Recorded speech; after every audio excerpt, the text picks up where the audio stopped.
Let's start with a generic review of the 1660. I'm using these for video transcoding for Plex and live video streaming. I can get 4 or 5 to 4K 60 MB/s, greater than 1080p 20 MB/s transcodes, encode plus decode, going concurrently before I run out of VRAM, and the quality is much better than previous generations of GeForce cards thanks to the Turing architecture. Live streaming using VMix can record and stream 4 plus 1080p RTMP connections at the same time as well with ease. CPUs are 4790KS on Z97 chipset, specific to this card. The cooler isn't a top-of-the-line Aorus or Strix caliber, but it is solidly built. The logo lights up and cycles through the RGB spectrum. You can turn it off in Windows using Afterburner, but if you're using Linux, you're kinda stuck with it on.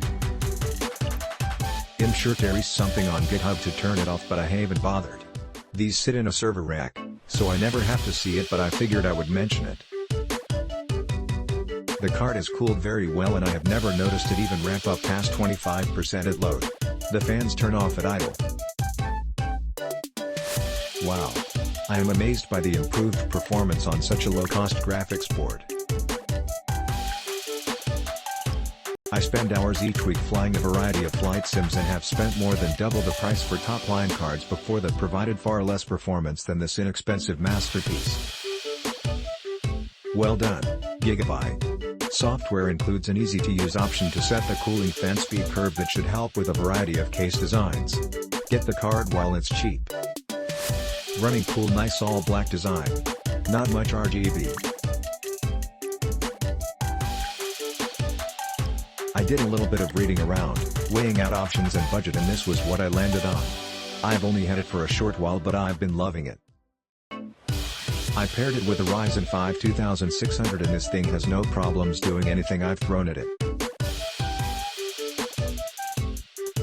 I don't play on high settings simply because I don't like anti-aliasing, blurry image, and motion blur and other bells and whistles, and this thing laughs at everything. Ridiculously high frame rates and ridiculously low temps. Does it exceed 65 degrees under load on ultra settings when I push it? It's in an N200 from Cooler Master with all NUC 2A case fans. I'm glad to have bought this thing. Bought this for my daughter PC for her VR headset. She has noticed a huge gain over her last card. She even said she doesn't see a loading screen on some of her games. She is very happy. Great video card, easily overclocked. Once overclocked it performed like a 1070, and I am happy with my purchase. After doing my research I pulled the trigger. Crammed this thing in my new Lenovo C530, replacing the stock 1050T. It barely fit, had to wiggle it in very carefully to install it. The performance is great. I can now run PUBG, SW Battlefront 2 and all the other games I currently own on ultra settings with no problem. It runs hotter than the 1050T, but I blame the small case/case fans, not the card. Even in the crammed case it hasn't exceeded 76°C during gaming.